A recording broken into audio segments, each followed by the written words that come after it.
உறவுகள் அனைவருக்கும் அன்பான வணக்கங்கள். நடந்த இந்த விஷயத்தை வச்சு யார் நம்புகிறாங்களோ இல்லையோ, வீட்டில் இருக்கவங்களாவது முழுசாக நம்மளை நம்புவாங்க அப்படின்னு சொல்லிட்டு சோழன் ரொம்பவுமே எதிர்பார்த்து இருந்த டைமில் வீட்டிலேருந்து 10 நிமிஷத்தில் இங்கே வந்தே ஆகணும், இல்லைனா அவனை போலீஸ் ஸ்டேஷனில் கொண்டு போய் நான் ஹேண்ட் ஓவர் பண்ணிடுவேங்கிற மாதிரி எஸ்பி மிரட்டுறாரு. உடனே 10 நிமிஷத்தில் அங்கேருந்து கூட்டிகிட்டு வந்துடுறாங்க.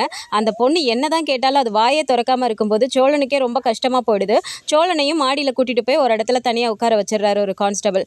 ஸோ 10 நிமிஷத்தில் வீட்டில் இருக்கவங்க எல்லாருமே வரும்போது பதட்டத்தோடய உள்ளே வராங்க. என்ன நடந்துச்சு ஏது நடந்துச்சுன்னே புரியாமல் இருக்கும்போது அப்போது சோழன் வந்துட்டு வீட்டில் இருக்கவங்கலாம் வந்துட்டாங்க அப்படிங்கும்போது பார்த்துட்டு அவர் நமக்கான ஒரு நம்பிக்கை, கடைசி நம்பிக்கை, குடும்பத்துலேருந்து வந்துட்டாங்க அப்படிங்கிற மாதிரி ஒரு நம்பிக்கையோட, அண்ணா நீ சொல்லுண்ணே, நான் அப்படிலாம் பண்ணலண்ணே, நீயாவது சொல்லுண்ணே, டே பாண்டி அப்படின்னு சொல்லி 2 பேர்கிட்டையுமே கேட்குறாரு. ஆனால் 2 பேருமே டே சோழா நீ திருந்தவே மாட்டியாடா, என்னடா இப்போ எல்லாம் நல்லா தானே போயிட்டுருக்கு, அப்புறம் ஏன்டா திரும்ப உனக்கு இந்த புத்தி இருக்குது அப்படின்னு சொல்லிட்டு 2 பேருமே இதே மீன் பண்ணி அவங்க பேசினதாக இருக்கட்டும். அதே போலீஸ் போயிட்டு அடிக்கும்போது சார் நீங்கள் அடிக்காதீங்க சார், நானே அடிச்சுக்கிறேன் அப்படின்னு சொல்லிட்டு சேரன் போயிட்டு சோழனை அடிக்கிறதா இருக்கட்டும், எல்லாமே அவருக்கு ரொம்பவுமே ஹர்ட் ஆகுது.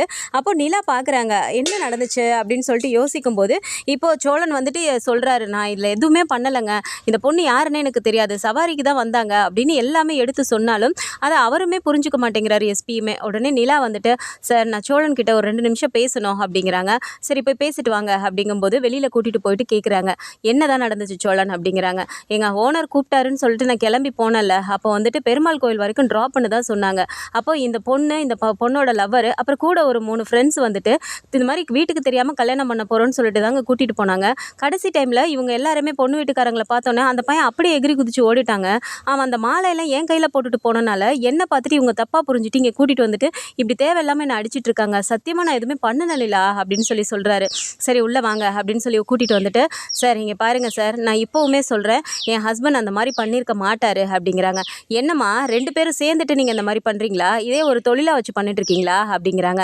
சார் என்ன சார் பேசிகிட்டு இருக்கீங்க, ஒரு ஒய்ஃபாக நான் வந்துட்டு இன்னொரு பொண்ணு கூட போய் பழகுங்கன்னு சொல்லி நான் அனுப்பி வைப்பேனா, என்ன பேச்சுது அப்படின்னு சொல்லிட்டு நிலா சொல்கிறாங்க.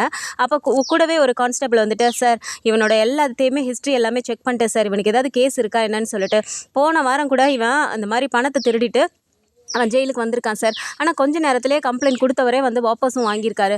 அது மட்டும் இல்லை சார், இவனோட கல்யாணமே போலீஸ் ஸ்டேஷனில் தான் நடந்திருக்கு, அந்த பொண்ணு இந்த பொண்ணு தானா, ஆனால் இந்த பொண்ணோட அப்பா வந்துட்டு திருவண்ணாமலையில் பெரிய பிஸ்னஸ் மேனா சார், இந்த மாதிரியான இதெல்லாம் அவனுக்கு இருக்குது சார் அப்படிங்கிறாங்க. என்னடா உன்னோட பேக்ரவுண்ட் ஒன்றும் அவ்வளோ நல்லதாகவே இல்லையே அப்படிங்கிறாங்க. இப்போ நிலா பார்க்குறாங்க, இங்கே பாருங்கள் சார் இது என்ன வேணால் இருக்கட்டும், ஆனால் அவர் இப்போ இந்த தப்பை பண்ணலை, என்னால் அது ஷியோராக சொல்ல முடியும் அப்படின்னு சொல்லிட்டு, இங்கே பாருமா நடந்த விஷயம் என்னென்னு நீயும் வாயை திறக்காமல் நின்றுட்டே இருக்க, உன் கண்ணு முன்னாடியே போட்டு அடிச்சுட்டு இருக்காங்க என்னம்மா அப்படிங்கிறாங்க. உடனே நீ என்னம்மா என் வீட்டு பொண்ணை மிரட்டிட்டு இருக்க அப்படின்னு எஸ்பி கேட்குறாரு. சார் நான் மிரட்டல சார், சம்மந்தப்பட்டவங்க 2 பேர் இங்கே இருக்காங்க ஸ்பாட்டில் இருந்தவங்க. அப்போ இவர் சொல்கிறாரு அது இந்த பொண்ணு வாயை திறக்காமல் இருக்குன்னா பொண்ணு சொல்லலை அப்படின்னா தப்பு அங்கே இருக்குன்னு அர்த்தம் தானே சார் அப்படின்னு சொல்லிட்டு, சோழன் நீங்கள் எங்கே போனாலும் ஃபோட்டோ எடுப்பீங்கள, அப்படி ஃபோட்டோ எதுவும் எடுத்தீங்களா அப்படிங்கிறாங்க. சோழன் அப்படியே யோசிச்சுட்டு இல்லை நிலா நான் என் ஃபோனில் எடுக்கல, ஆனால் அவங்களே அவங்க ஃபோனை கொடுத்து ஃபோட்டோ எடுக்க சொன்னாங்க, அவங்க ஃபோனில் இருக்கும் ஃபோட்டோ அப்படின்னு சொல்கிறாரு. உடனே வந்துட்டு சார் உங்கள் பொண்ணோட ஃபோட்டோ வாங்கி பாருங்கள் சார் அப்படிங்கிறாங்க. சரி நான் அவங்க அம்மாவும் என்னடி சொல்லிட்டு இருக்காங்க அப்படின்னா அவங்க சொல்கிறதெல்லாம் உண்மையாடி அப்படிங்கும்போது அப்போவுமே அந்த பொண்ணு அழுதுகிட்டே தான் நின்றுட்டுருக்க. உன் ஃபோன் எங்க அப்படின்னு சொன்னோடனே ரூமில் போயிட்டு அந்த பொண்ணு ஃபோன் எடுத்துகிட்டு வந்து கொடுத்த உடனே இப்போ ஃபோட்டோவை பார்த்தோன்னே தெளிவாக தெரிஞ்சிருது. பாருங்கள் நான் தான் சொன்னேன்ல என் ஹஸ்பண்ட் மேலே எந்த தப்புமே இல்லைன்னு சொல்லிட்டு, ஆனால் எதுவுமே தெரியாமல் அவரை கூட்டிகிட்டு வந்து விசாரிக்கிறது இல்லாமல் அவரை போட்டு இப்படி அடிச்சிருக்கீங்க, இப்போ என்ன சார் சொல்ல போகிறீங்க அப்படின்னு சொல்லிட்டு நிலா வந்துட்டு அவங்கள பார்த்து கேட்குறாங்க. இப்போ அவங்க அம்மா ஏண்டி இவ்வளோ நேரமாக நாங்கள் கேட்டுட்ருக்கோமே வாயை திறந்து ஏதாவது பதில் சொல்றியா, இப்படி தான் நீ பண்ணியாடி, அது இவன் தான் அடி அப்படின்னு சொல்லிட்டு அவங்கள போட்டு அடிக்கிறாங்க. இப்போ அந்த எஸ்பிக்கே புரிய வருது. இருந்தாலும் ஒரு மாதிரி டவுட்லேயே பார்த்துட்டு இருக்கும்போது நீங்கள் நம்ப மாட்டீங்கல்ல, ஒரு நிமிஷம் இருங்க நான் அவரோட ஓனருக்கே ஃபோன் பண்ணுறேன் அப்படின்னு சொல்லிட்டு நிலா வந்து அவங்க ஓனருக்கு ஃபோன் பண்ணுறாங்க. அப்போது அவர் வந்து பார்த்துட்டு என்ன யாருன்னு தெரியலையே அப்படின்னு சொல்லிட்டு ஃபோன் எடுத்துகிட்டு ஹலோ அப்படிங்கிறாரு. அண்ணா நான் சோழனோட ஒய்ஃப் பேசுகிறேன் அப்படிங்கிறாங்க. சொல்லுமா அப்படின்னும் போதே இவங்க வந்து ஸ்பீக்கரை போட்டு எல்லாருக்கு முன்னாடி காட்டுறாங்க. அது ஒன்றும் இல்லைண்ணே, காலையில் சோழன் வந்துட்டு பிக்கப்காக நீங்கள் கூப்பிட்டீங்கல்ல அப்படிங்கிறாங்க. ஆமாம்மா ஒரு சவாரி வந்துச்சு அதனால நான் சோழனை கூப்பிட்டேன் அப்படிங்கிறாங்க. அந்த சவாரிக்கு புக் பண்ணது யார், எங்கே போகணுன்னு சொன்னாங்கங்கிற டீட்டெயில்ஸ் மட்டும் கொஞ்சம் சொல்ல முடியுமா அப்படிங்கிறாங்க. ஒரே ஒரு நிமிஷம் லைனில் இருமா அப்படின்னு சொல்லிட்டு அவர் பார்த்துட்டு அந்த பையனோட பேர் சுரேஷுமா, பெருமாள் கோயில் வரைக்கும் ட்ராப்புன்னு சொல்லி சொன்னாங்க அப்படிங்கிறாங்க. ஓகேண்ணே அப்படின்னோடனே ஏமா ஏதாவது பிரச்சனையா அப்படிங்கிறாங்க. அதெல்லாம் ஒன்றும் இல்லைண்ணே நான் உங்ககிட்ட அப்புறமா பேசுகிறேன் அப்படின்னு சொல்லிட்டு காலை கட் பண்ணிவிட்டு இப்போ புரியுதா உங்களுக்கு, அந்த சுரேஷுங்கிற பையன் தான் உங்கள் பொண்ணு லவ் பண்ண பையன், அதை விட்டுட்டு என் ஹஸ்பண்டை கூட்டிகிட்டு வந்துட்டு இப்படி அடிச்சிட்டு இருக்கீங்க, ஏமா நீயும் பார்த்துட்டு தானே இருக்க, இப்படி போட்டு என் ஹஸ்பண்ட் அடிச்சிட்டு இருக்காங்களே, நீ வாயை திறக்காம இருந்தீன்னா அவரை கூட்டிட்டு போயிட்டு இன்னும் 4-5 கேஸை போட்டுட்டு உள்ள வச்சிட்டாங்கன்னா நான் அப்புறம் என் புருஷன் இல்லாமல் என்ன பண்ண முடியும், இதெல்லாம் யோசிக்க மாட்டியா நீ அப்படிங்கிறாங்க. சோழன் அப்படியே பார்க்குறாரு. அப்போ உடனே அந்த பொண்ணை பார்த்துட்டு அண்ணா ரொம்ப சாரி அண்ணா அப்படிங்கிறாங்க. இப்போ சொல்லுமா அண்ணன், வந்ததுலேருந்து நான் எவ்வளோ கதறிட்டு இருக்கேன் உன்கிட்ட, வாயை திறந்து பேசுன்னு, உன் கண்ணு முன்னாடி என்னை போட்டு அடிச்சிட்டு இருக்காங்களே, அப்போ கூட நீ பதிலே பேசாமல் நின்றுட்டு இப்போ வந்து அண்ணங்கிற அப்படிங்கிறாங்க. அப்போ வீட்டில் இருக்கவங்க எல்லாருக்குமே தெளிவாக புரியுது. அவங்க அம்மா திரும்பவும் போட்டு அடிச்சுட்டு நீ வாடி உள்ள அப்படின்னு சொல்லி உள்ளே கூட்டிகிட்டு போயிடுறாங்க.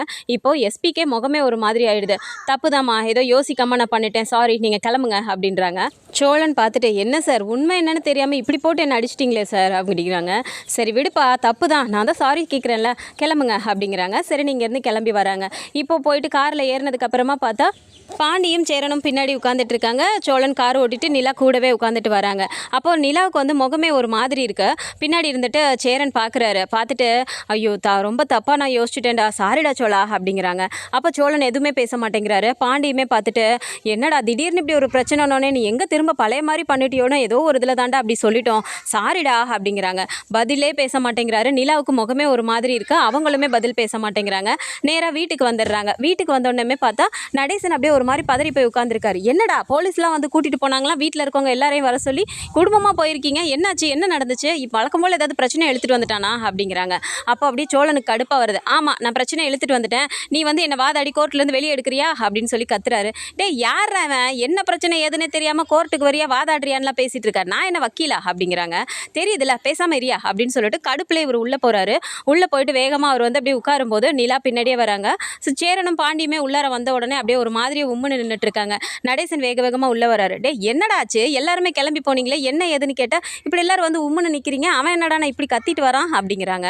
அப்போ நிலா பார்க்குறாங்க. ஒன்றும் இல்லை அங்கிள், இவர் தப்பாக புரிஞ்சுட்டு இந்த மாதிரி கூட்டிகிட்டு போயிட்டாங்க, அது அவர் தப்பு பண்ணலன்னு சொல்லி கூட்டிகிட்டு வந்துட்டோம் அப்படிங்கிறாங்க. ஏண்டா சோழா, உனக்கு வேறு வேலையே இல்லையா, இந்த பொண்ணை எப்போ பாரு போலீஸ் ஸ்டேஷனுக்கு வீட்டுக்கும் அலைய விட்றதான் பொழப்பாடா, ஏன்டா கல்யாணம் பண்ணிட்டா ஒரு பொறுப்பே இல்லையா உனக்கு அப்படிங்கிறாங்க. அங்கிள் அவர் மேலே தப்பே இல்லைன்னு நான் சொல்லிட்டேன்ல, அப்புறம் திரும்ப அவரே எல்லாரும் பேசிட்டு இருக்கீங்க அப்படிங்கிறாங்க. இப்போ சேரனுக்கே ஒரு மாதிரி ஆகுது. நிலா நீ என் மேலே கோவமாக இருக்கீல்லப்பா அப்படிங்கிறாங்க. நிலா அப்படியே அமைதியாகவே நின்றுட்டு இருக்காங்க. பாண்டியுமே போயிட்டு ஏங்க மன்னிச்சிருங்க, திடீர்னு இப்படிங்கவும் ஒருவேளை அவன் பழைய மாதிரி இருக்கானோன்னு சொல்லிதாங்க அப்படி நான் சொல்லிட்டேன், தப்பாக எடுத்துக்காதீங்க அப்படிங்கிறாங்க. சும்மா இருக்கீங்களா எல்லாரும் அப்படிங்கிறாங்க. சேரன் பார்த்துட்டு பண்ணிலா நீ எங்கள் மேலே ரொம்ப கோவமாக இருக்குன்னு மட்டும் தெரியுது அப்படிங்கிறாங்க. கோவப்படாமல் என்னென்ன பண்ண சொல்கிறீங்க, அவர் ஒரு பிரச்சனையில் நிற்கிறாருன்னு தெரியுது, அவர் மேலே தப்பே இல்லைன்னு தெரியுது, ஏன் இப்போ வந்து எனக்கு புரியுறது, இத்தனை வருஷமாக அவர் கூடவே இருக்க உங்களுக்கு ஏன் புரியல, அவர் முன்ன மாதிரிலாம் இல்லைன்னு அவர் முழுக்க முழுக்க எனக்காக மட்டும் வாழ்ந்துட்டு இருக்காரு, அது ஏன் உங்கள் யாருக்குமே புரிய மாட்டேங்குது அப்படிங்கிறாங்க. அப்போ எல்லாருக்குமே ஒரு மாதிரி ஸ்டன் ஆகி நிற்கிறாங்க.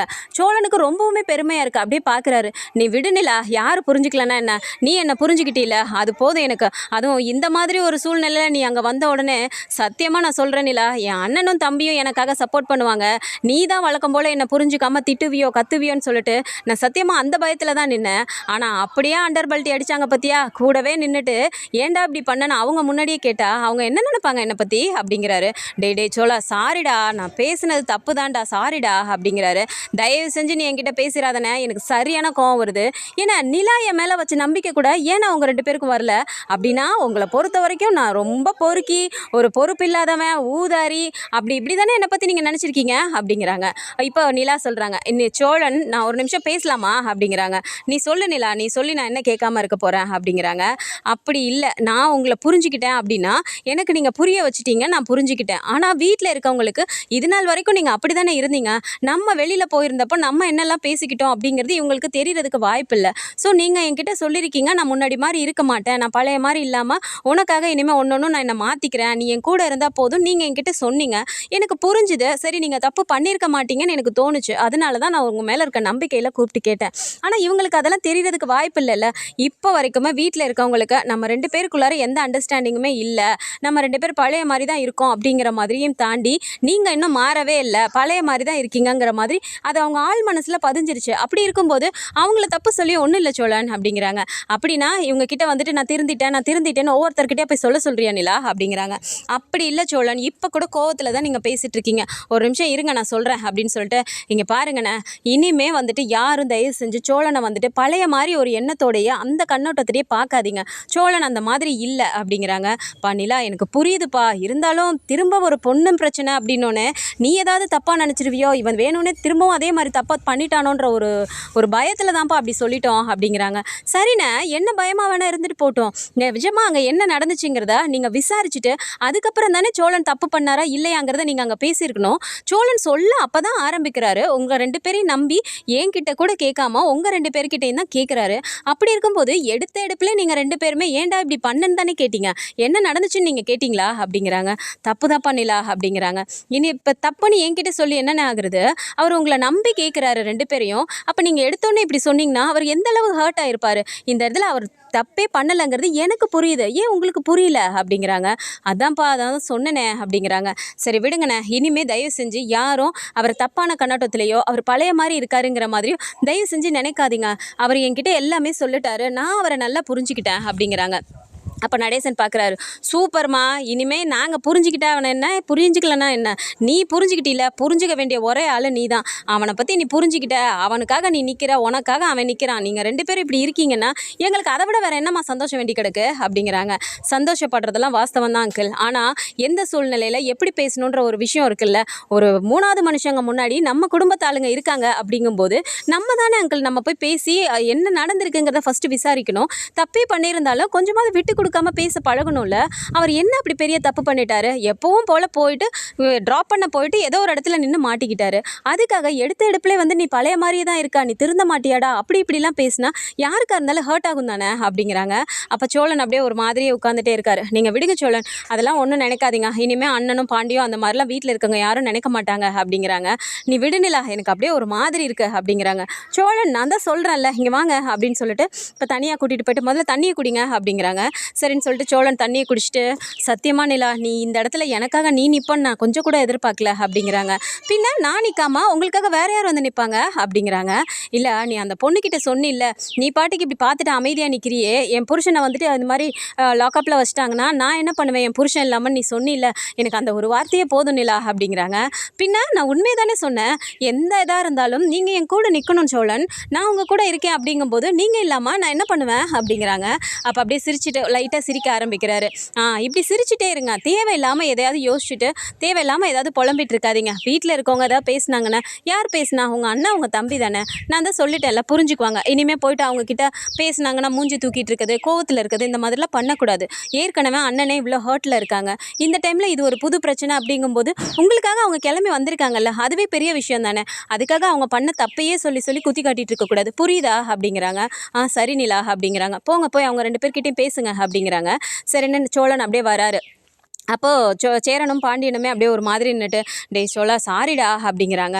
சரி விடுண்ணே, நீ இனிமேல் இந்த மாதிரிலாம் என்னை பற்றி நினைக்காதண்ணே, நான் பழைய மாதிரிலாம் இல்லைண்ணே, புரிஞ்சுக்கடா பாண்டி அப்படிங்கிறாங்க. சரிடா, இப்போ புரிஞ்சிருச்சுடா எனக்கு, நான் பழைய மாதிரி ஏதோ ஒரு யோசனையில் அந்த ஒரு போலீஸு, அதுவும் இவங்களை கூட்டிகிட்டு போய் திரும்ப திரும்ப ஓ மூலமாக போலீஸ்ன்னு போகும்போது ஏதாவது ஒன்று நடந்து அவங்க கோவப்பட்டு வீட்டை விட்டு போயிடுவாங்களோ, அதனால ஓ வாழ்க்கை பாதிச்சிருமோ அப்படிங்கிற ஒரு பயத்தில் தாண்டா பேசிட்டோம் அப்படிங்கிறாங்க. எதுடா வாழ்க்கை பாதிக்கிறதுங்கிற, அவள் முன்னாடியே நீ திருந்தவே மாட்டியாடா, இன்னும் அப்படியே தான் இருக்கியேன்னு சொல்லிட்டு நீ சொல்கிறியே, வேறு யாராவது ஒரு பொண்ணாக இருந்திருந்தா என்னடா நினச்சிருப்பாவ, அப்போ இவன் திருந்தவே இல்லை போல இருக்கு, நமக்கு தெரியாமல் அவங்க அண்ணன் தம்பிக்கெலாம் தெரிஞ்சிருக்கு, அதனால தான் இப்படி சொல்கிறாங்க அப்படிங்கிற மாதிரி தப்பாக நினச்சிருக்க மாட்டாங்களா அப்படிங்கிறாங்க. புரியுதுடா, தப்பு தான்டா அப்படின்னு சொல்லிட்டு, நீங்களும் என்னை மன்னிச்சிடுங்க அப்படின்னு சொல்லிட்டு பாண்டியுமே நிலா கிட்ட சொல்கிறாங்க. ஐயோ பாண்டி, என்கிட்ட இதுக்கு மன்னிப்பு கேட்குறீங்க, அதெல்லாம் ஒன்றும் இல்லை, யார் என்ன சொன்னாலும் நான் சோழனை முழுசாக நம்புகிறேன், அவர் பழைய மாதிரி இனிமேல் இருக்க மாட்டார், அவர் இனிமேல் எப்படி ஒரு கோலை செட் பண்ணி எப்படி போகிறாருன்னு மட்டும் நீங்கள் எல்லாம் பொறுத்திருந்து பாருங்கள். நீங்கள் யாரெல்லாம் இப்படி சொன்னீங்களோ நீங்களே, சோழா என் தம்பின்னு சொல்கிறதுக்கே பெருமையாக இருக்குடா, என் அண்ணன் சொல்கிறதுக்கே பெருமையாக இருக்குடான்னு நீங்களே உங்கள் வாயால் சொல்லுவீங்க அப்படிங்கிறாங்க. அப்போ சோழன் அப்படியே சிரிக்கும்போது சேரனுக்கு பார்க்கும்போதே அவ்வளோ சந்தோஷமாக இருக்குது. பா நிலா, உன் வாயிலேருந்து இந்த மாதிரியான வார்த்தையெல்லாம் வரணும், ஆனால் சாமிக்கிட்ட வேண்டாதனாலே இல்லைப்பா, ஆனால் நீயே சொல்லிட்ட, இதுவே எனக்கு போதும்ப்பா, ரொம்ப சந்தோஷமாக இருக்குப்பா அப்படிங்கிறாங்க. சரிண்ணே அப்படின்னு சொல்லும்போது, சரிப்பா சைட்டில் கொஞ்சம் வேலை இருக்குது, நான் கிளம்புறேன் அப்படிங்கிறாரு. சரிண்ணே அப்படின்னு சொல்லிட்டு இப்போ சேரன் கிளம்ப போகிறாரு. அப்போ டக்குன்னு நிலாவுக்கு ஒரு யோசனை தோணுது. சோழன் ஒரு நிமிஷம் இங்கே வாங்களேன், ஆனால் ஒரு நிமிஷம் நில்லுங்க அப்படிங்கிறாங்க. சரி நின்றுட்டு சொல்லுப்பா நிலா அப்படிங்கிறாங்க. ஏன்னா இப்போ சந்தா பற்றி ஏதாவது விஷயம் தெரிஞ்சிச்சா அப்படிங்கிறாங்க. இல்லைப்பா, அதை தான் அவங்க ஊருக்கு கூட்டிகிட்டு போயிட்டாங்கன்னு சொல்லிட்டு அனிஷ் அப்புறமா நானே கூப்பிட்றேன்னு சொல்லியிருக்கானே, இன்னும் கூப்பிடலப்பா அவன் அப்படிங்கிறாங்க. ஏன்னா இந்த எஸ்பி இருக்காருல்ல, இப்போ நம்ம போய் பார்த்துட்டு வந்தப்போ நம்ம மேலே தப்பு இல்லைன்னு சொல்லிட்டு அவர் சாரி சொல்லியிருக்காரு. அப்போ அவருக்கு நம்ம மேலே ஒரு நல்ல கன்சர்ன் இருக்கும்ல, அவர்கிட்ட ஏன் நம்ம போய் ஹெல்ப் கேட்கக்கூடாது அப்படிங்கிறாங்க. ஹெல்ப்பா என்ன மாதிரிப்பா அப்படிங்கிறாங்க. ஆமாம், சந்தாவுக்கு பிடிக்காம அவங்க மாமா வந்து இப்படி கல்யாணத்தை நிப்பாட்டி கூட்டிகிட்டு போயிருக்காங்க. பிடிக்காத ஒரு கல்யாணத்தை எப்படின்னு பண்ண முடியும்? இது சட்டப்படி தப்பு. நம்ம ஏன் அவர்கிட்ட போய் ஹெல்ப் கேட்கக்கூடாது அப்படிங்கிறாங்க. அப்போ சோழனுமே பார்க்குறாரு. அப்படியே சொல்கிற நிலா, அவர்கிட்ட போய் கேட்டால் அப்படி பீகார் வரைக்கும் போயெல்லாம் அவங்க ஹெல்ப் பண்ணுவாங்களா அப்படிங்கிறாங்க. சோழன் அவங்க போலீஸு, இவங்க அவங்க கிட்ட பேசலாம், அந்த மாதிரி பேசி அவங்களுக்குள்ளே ஏதாவது பண்ணுறதுக்கு வாய்ப்பு இருக்கான்னு ஒரு வாட்டி நம்ம மூவ் பண்ணி பார்க்கலாம்ல, நம்மளா வந்துட்டு யோசிச்சுட்டே இருக்கிறதுக்கு போய் கேட்டு பார்க்கலாம்ல அப்படிங்கிறாங்க. சரி அப்படின்னோடனே சேரன் அப்படி யோசிச்சுட்டே நிற்கிறாரு. என்னென்ன அப்படிங்கிறாங்க. என்னமோப்பா நீங்கள் பார்த்து பண்ணுங்க அப்படின்னு சொல்லிட்டு அவர் பாட்டுக்கு நான் கிளம்புறேன்ப்பான்னு சொல்லிட்டு கிளம்பி போயிடுறாரு. இப்போ நடேசனுமே பார்க்குறாரு. மடி நிலா, நீ சொன்ன ஐடியாவும் நல்லதாக தான் இருக்குது, வாமா அவங்க கிட்ட போய் பேசி பார்க்கலாம் அப்படிங்கிறாங்க. இல்லை பரவாயில்ல அங்கிள், நீங்கள் இருங்க, நாங்கள் 2 பேருமே போய் பேசுகிறோம் அப்படிங்கிறாங்க. மடி நானும் வரேனே, எனக்கும் மனசு ஒரு மாதிரி இருக்குது, நானும் வந்து பேசுகிறேனே அப்படிங்கிறாங்க. சரி வாங்க போகலாம் அப்படின்னு சொல்லிட்டு இப்போ அந்த எஸ்பியை பார்க்க போகிறாங்க. ஸோ அந்த எஸ்பி மூலமாக பேசி இப்போ நடந்த ஒரு விஷயம் அப்படிங்கிறது நிலா சோழனுக்குள்ளார ஒரு நல்ல அண்டர்ஸ்டாண்டிங் இருக்குது, அவங்க வந்துட்டு இனிமேல் வந்து பிரிய மாட்டாங்க அப்படிங்கிற ஒரு ஹோப் கொடுக்கறதுக்காக இருக்கட்டும். அதே மாதிரி எஸ்பி தான் சைடு தப்பு இருக்குது அப்படின்னு சொல்லி மன்னிப்பு கேட்டிருக்க இந்த டைமில் இவங்க போய் ஒரு ஹெல்ப் கேட்டு அதுக்கு பண்ண தப்புக்காக பிராயச்சித்தம் பண்ணுற மாதிரி, சரிம்மா நான் பண்ணுறேன் அப்படின்னு சொல்லிட்டு இந்த எஸ்பி செய்கிற மாதிரி ஏதாவது வாய்ப்பு இருக்கா? சந்தாவை மீட்டு கொண்டு வந்து சேரனுக்கு சேர்த்து வைப்பாங்களா? இந்த மாதிரியான கதைக்களம் வந்தால் நல்லா இருக்கும்னு நினச்சிங்கன்னா மறக்காமல் நம்மளோட சேனலை சப்ஸ்கிரைப் பண்ணிக்கோங்க. அண்ட் வீடியோ பிடிச்சிருக்கு அப்படின்னா சின்னதை லைக்கை மட்டும் கொடுத்துருங்க. தேங்க்ஸ் ஃபார் வாட்சிங்.